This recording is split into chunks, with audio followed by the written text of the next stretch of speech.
इस देश में एक अलग माहौल बनाया जा रहा है।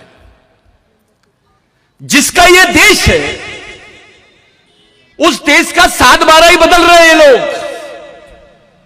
उस देश का मालिक आदिवासी है, यह बात को मानने से इनकार कर रहे हैं, लेकिन दूसरी तरफ एक रणनीति और अपना रहे हैं, आदिवासियों को वनवासी बोल रहे हैं। यह बहुत बड़ा मुद्दा है। जिस दिन आदिवासी वनवासी हो जाएगा, उस दिन दलित, ओबीसी और अल्पसंख्यक स्वर्गवासी हो जाएगा। ये कर तो रहे आदिवासियों के साथ, लेकिन इनका टारगेट दलित भी है, ओबीसी भी है, अल्पसंख्यक भी है। पहले आदिवासी मरेगा, लेकिन बाकी सब लोग वेटिंग लिस्ट में रहेंगे। धीरे धीरे मरेंगे, लेकिन मरेंगे सब। यह बात पहली है। दूसरी बात यह है कि पूरे देश में जितने आदिवासी सांसद थे, जितने दलित सांसद थे, जितने ओबीसी के सांसद थे, किसी को नहीं लगा कि यह मुद्दा पार्लियामेंट में उठाना चाहिए करके। इस मुद्दे को दबाया गया। 93 में बाबरी मस्जिद शहीद हुई, राम मंदिर का मुद्दा खड़ा हो गया। उसके पहले राजीव गांधी को मारे, बॉम्बे ब्लास्ट हुआ। उसी दरमियान भारत सरकार ने संयुक्त राष्ट्र संघ में चुपके से यह स्टेटमेंट दे दिया कि भारत में आदिवासी नहीं रहते हैं। साथियों, संयुक्त राष्ट्र संघ का एक संविधान है जिसमें आदिवासियों के लिए विशेष अधिकार है, जिसको इंडिजिनियस पीपल राइट्स बोलते हैं। मूल निवासी होने के अधिकार है। उसमें विशेष प्रावधान है कि आदिवासी क्षेत्र में सरकार भी अपने प्रोजेक्ट को नहीं लॉन्च कर सकती है जब तक आदिवासियों की ग्राम सभा उसको मान्यता ना दे। वहां ग्राम सभा का उल्लेख वैसा नहीं है, वहां विलेज ऑफ इंडिजिनियस पीपल लिखा हुआ है। यह मुद्दा इसलिए उपस्थित कर रहा हूं क्योंकि यह आपको खत्म करने वाला मुद्दा है। यह इतिहास हो जाएगा कि यहां के राजा थे, हमारे पहले अहिरी के राजा थे, नागपुर के राजा थे, आदिवासी राजा था, फलाना राजा था, यह बोलने के लिए रह जाएगा। क्योंकि अब जो तुम्हारा बच्चा पैदा होगा वो आदिवासी नहीं रहेगा। यह पहले समझ लो।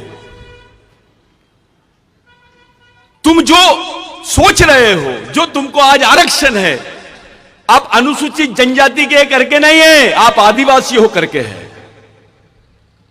आपको 5वीं अनुसूची के अधिकार मिले हैं, आपको जमीन पे प्रोटेक्शन मिला है। आप अनुसूचित जनजाति के हो करके नहीं, आप आदिवासी हो करके मिला है। डॉक्टर बाबा साहब अंबेडकर ने संविधान की जो डिबेट हुई, जयपाल मुंडा ने जब यह प्रश्न उठाया कि आदिवासियों को आदिवासी बोला जाए, तो बाबा साहब ने उसका इंटरप्रिटेशन किया कि आदिवासी, पूरे देश के आदिवासियों को एक जगह लाने के लिए अनुसूची बनाई गई है, जिसको शेड्यूल बोला गया है। उसका हिंदी में अनुवाद गलत हुआ है कॉन्स्टिट्यूशन में।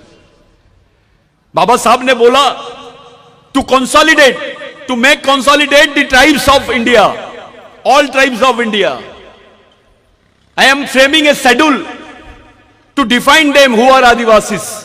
इसलिए डॉक्टर बाबा साहब अंबेडकर ने उनको शेड्यूल ट्राइब बोला। लोगों ने आरोप लगाया कि बाबा साहब ने संविधान में आदिवासियों को डिफाइन नहीं किया। यह बात गलत है। बाबा साहब ने संविधान में प्रावधान रखने के पहले संविधान पूर्व बहस में, जिसको प्री कॉन्स्टिट्यूशन डिबेट बोलते हैं, उसमें बाबा साहब ने रखा, जिसको 2011, 2010-11 में सुप्रीम कोर्ट ने कंफर्म किया कि आदिवासी ही देश के मूल मालिक है और वो प्रथम नागरिक है। साथियों, आदिवासियों के संबंध में सुप्रीम कोर्ट बोलने के बाद भी गवर्नमेंट नहीं मानती है। इस देश की व्यवस्था संवैधानिक व्यवस्था है। यहां संविधान बनाया बाबा साहब ने। सुप्रीम कोर्ट से बड़ा कोई कोर्ट नहीं है, कोई कोर्ट नहीं है भारत में। सुप्रीम कोर्ट के बोलने के बावजूद भारत सरकार यह मानने को तैयार नहीं है कि आदिवासी इस देश के मूल मालिक है। हमारे बैल सांसद जाते पार्लियामेंट में और चुपचाप बैठते हैं, कुछ नहीं बोल रहे हैं और चुपचाप काम करते हैं वनवासी करके। अबे तेरे अंदर का बाबूराव शेरमाके का खून मर गया क्या? टंट्या भील का खून मर गया क्या? बिरसा मुंडा का खून मर गया क्या? गुंडा धुर का खून मर गया क्या? बाबा साहब का खून मर गया? क्या बात है रे भाई? तेरे साथ तेरी आने वाली पीढ़ी को भी खत्म करने का षड्यंत्र देख रहा है और तुम बंदर जैसे चुपचाप बैठ के देख रहे हो कि क्या चल रहा है देश में। ये इसलिए बोल रहे हैं कि भारत में आदिवासी नहीं रहते हैं। भाग्यश्री ताई, ये बहुत इंपॉर्टेंट बात बता रहा हूं, क्योंकि भारत विश्व में पहला देश है जिसने बोला है कि हमारे पास लैंड बैंक है। पैसे की बैंक नहीं, जमीन का बैंक है। और ये जमीन की बैंक किसकी है? ये किसकी जमीन के भरोसे बात कर रहे हैं? ये आदिवासियों की जमीन के भरोसे बात कर रहे हैं। कोई ताली वाली मत बजाओ। ये आपकी जमीन को बोल रहे हैं ये लैंड बैंक है।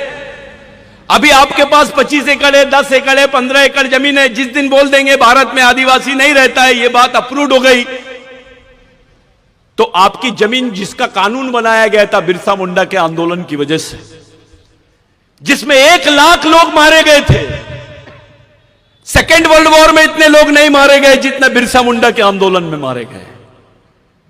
जमीन की लड़ाई थी वो। बाबूराव शेरमाके की भी लड़ाई जमीन की थी। अहिरी से उस तरफ रामाकुंडम, गढ़चिरौली, चंद्रपुर, आदिवासी औरतों को ब्लाउज नहीं पहनने दिया जाता था, अपना छाता नहीं ढाक सकते थे। वो ढाकने के लिए भी टैक्स देना पड़ता था, क्योंकि व्यवस्था ब्राह्मणवादियों के हाथ में थी। राजा भले आदिवासी था। उस व्यवस्था में बाबूराव शेरमाके का संघर्ष शुरू हुआ। उस व्यवस्था में अगर ब्राह्मण ने मर्डर भी कर दिया तो उसको सजा का प्रावधान नहीं था। यह मनुस्मृति का कानून है।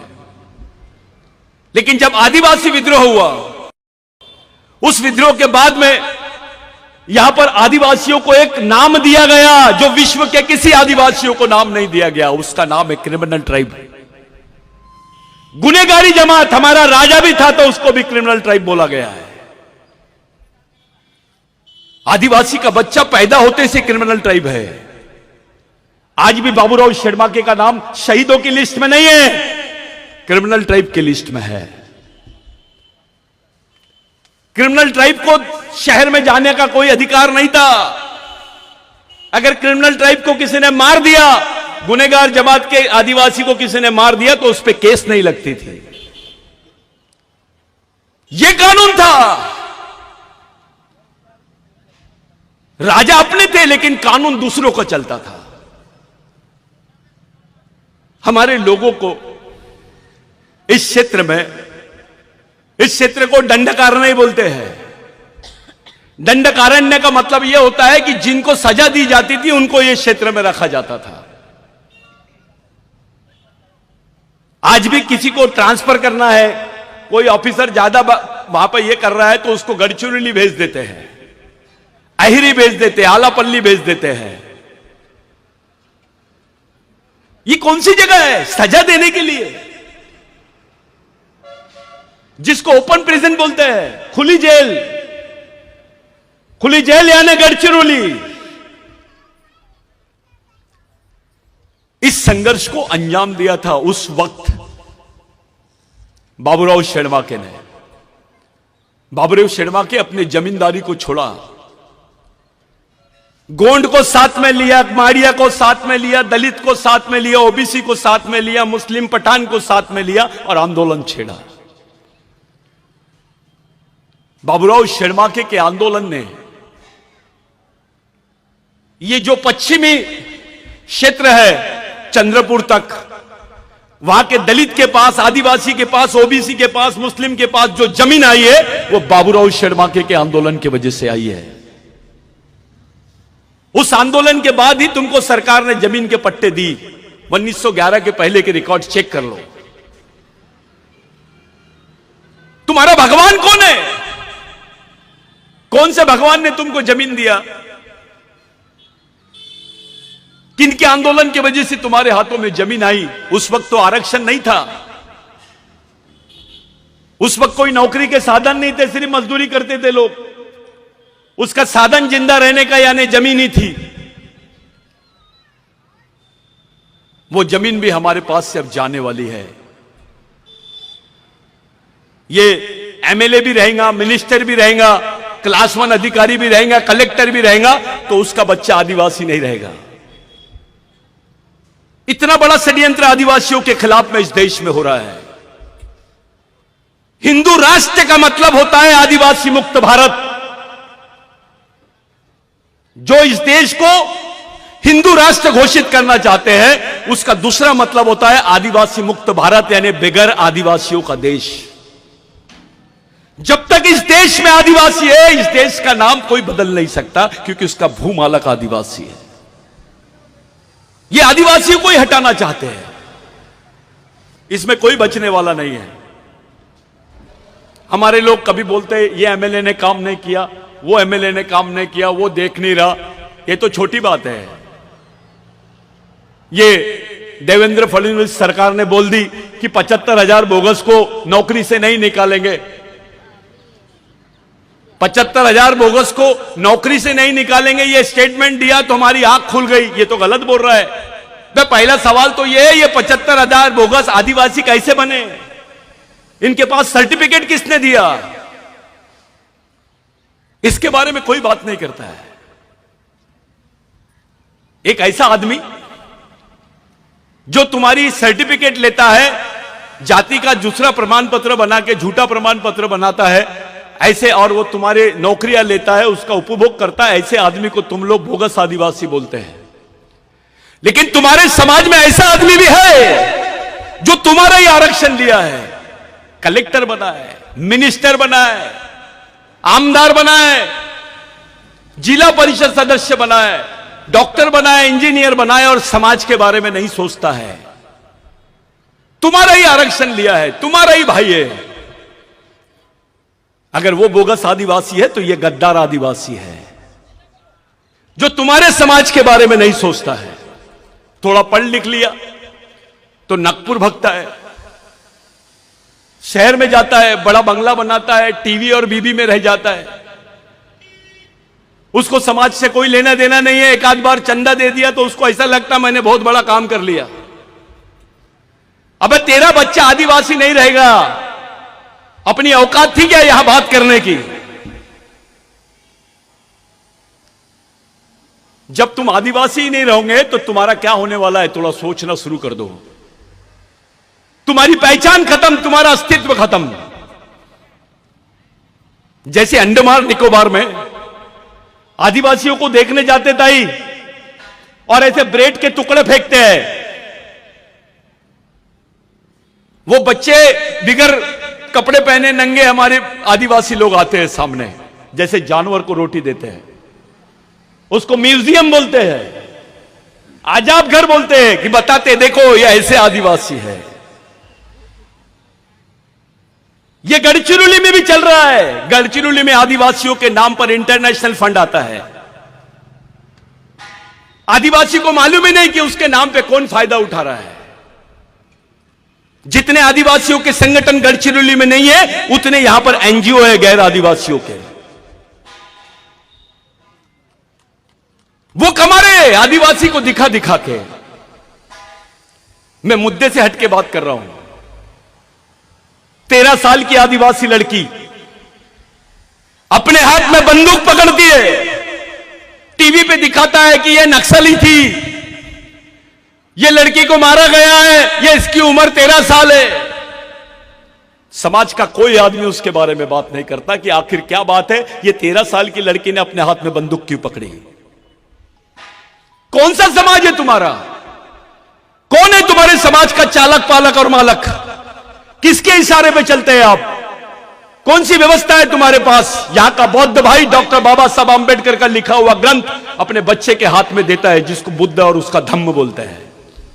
उनका बुद्ध विहार चलता है, उनके स्कूल चलते हैं।